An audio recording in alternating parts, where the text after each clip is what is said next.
Olá, amigos da TV Atualidades do Direito. Estamos aqui novamente para comentar outra decisão do TST. Para tanto, contamos com os esclarecimentos do professor Aldemiro Rezende, que é juiz de trabalho no Amazonas. Seja bem-vindo, professor Aldemiro. Muito obrigado, agradeço a oportunidade desse contato com os interessados no estudo do direito. Ok. A decisão que nós vamos falar hoje, professor, é sobre danos por ricochete, coisa julgada material e indenização. Após entender que não houve violação à coisa julgada, a sexta turma do TST restabeleceu decisão de primeiro grau, garantindo aos pais de um trabalhador morto em acidentes do trabalho o direito à indenização por danos morais. Professor, o que seria essa figura do dano de ricochete? Esse dano em ricochete, que é também chamado de dano reflexo, né, é quando uma pessoa é a vítima direta de um ato ilícito, mas outra também sofre dano moral ou dano material, sofre prejuízo. Por exemplo, imagine com a morte de um filho. É claro que os pais, a esposa, vão sofrer danos por isso aí, vão sofrer dano moral por causa dessa morte. Às vezes, até mesmo em vida.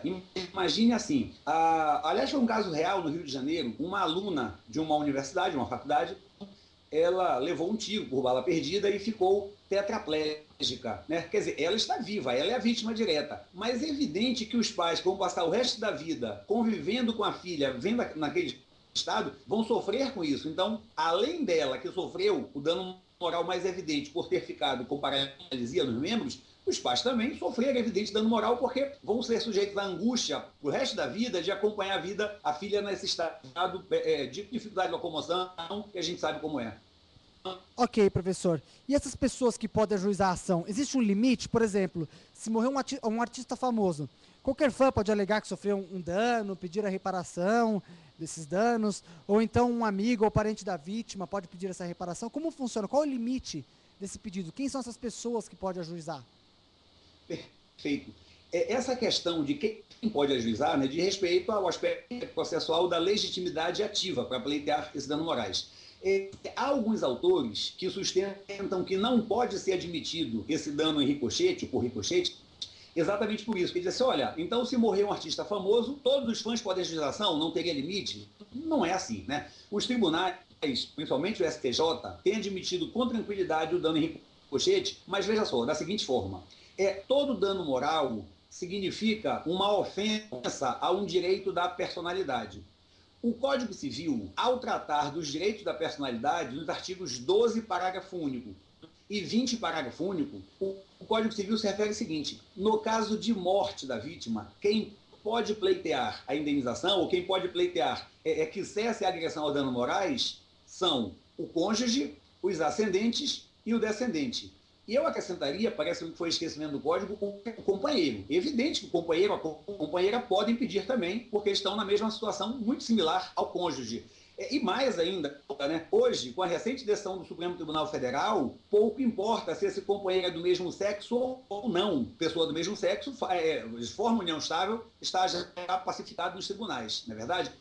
Então, vejam só, em resumo, a gente pode dizer assim, essas pessoas mais próximas, descendentes, filho, neto, etc., ascendentes, os pais, avós, o cônjuge, marido, mulher, ou o companheiro, a companheira, esses têm legitimidade presumida, porque é razoável eu imaginar que essas pessoas sofrem com a morte da vítima, com a morte do pai, do filho, da esposa, do esposo, etc. Tá? Então, essas pessoas não precisam provar que sofreram dano moral. É presumido que elas sofreram, tá? Embora essa presunção possa ser afastada. Por exemplo, é provado que esse filho que pediu indenização, ele, na verdade, ele nem falava com o pai, eles haviam brigado 30 anos sem contato, ele não terá dano moral. Mas, em regra, a presunção é de que esse filho, essa mãe, esse pai, essas pessoas mais próximas sofreram o dano moral. No entanto, mesmo pessoas que não são tão próximas, um irmão que já seja maior e nem mora na mesma casa, um amigo íntimo, elas podem ser admitidas a pleitear reparação dos danos também, só que no caso delas é diferente. Essas pessoas um pouco mais afastadas, elas têm que provar que havia essa relação muito próxima e por isso também elas sofreram esse dano que pode permitir o pedido de reparação. Ok, professor, para finalizarmos, gostaríamos de saber a opinião do senhor sobre essa decisão do TST que condenou 2 vezes a empresa a pagar os danos morais. Olha, na minha opinião, no aspecto processual e no direito material, está corretíssima, porque, veja só, foram duas condenações, é verdade. Mas em uma, quem pleiteou foi a viúva com os filhos. Na outra, quem pleiteou foram os pais. Então, assim, na primeira decisão, ela gera efeitos da coisa julgada entre as partes. A viúva não pode pedir de novo danos morais. Mas a figura chamada de limite subjetivos da coisa julgada diz o seguinte: a coisa julgada afeta, vincula quem foi parte, quem foi sujeito no processo, no caso, a viúva e os filhos. Os pais não haviam sido parte, então eles não estão vinculados a essa coisa julgada. Então, processualmente, me parece que eles podem, sem problema, pleitear a indenização. E no direito material, é como a gente comentou, ora, parentesco de pai com filho é muito próximo. É evidente que os pais sofrem com a perda do filho, por isso eles têm, sim, essa legitimidade para pleitear os danos morais. Ok, professor. Novamente agradecemos a sua participação, que gentilmente nos atendeu de Manaus, do seu escritório, e trouxe todos esses esclarecimentos a todos nós. E convidamos você, professor, que nos assiste, a também dar a sua opinião sobre o tema, entrando em contato no contato@atualidadesdodireito.com.br. Até mais.